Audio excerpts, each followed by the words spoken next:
This Coldwell Banker Associated Brokers Realty Incorporated property video is presented by Donna Carlin.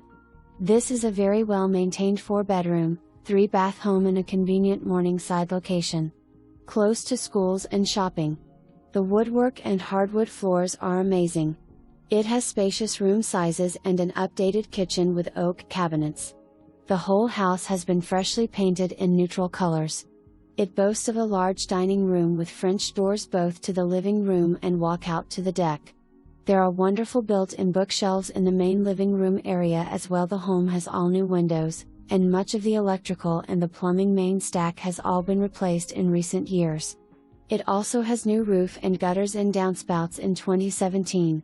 It has both main floor and basement hookups for laundry.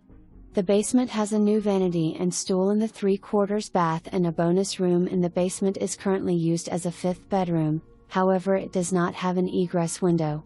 Upstairs there is the possibility of making a rental property, as there is a kitchen. Or it could be converted to a master walk-in closet with laundry upstairs. It has plumbing and 220 wiring to the area where there is a kitchen.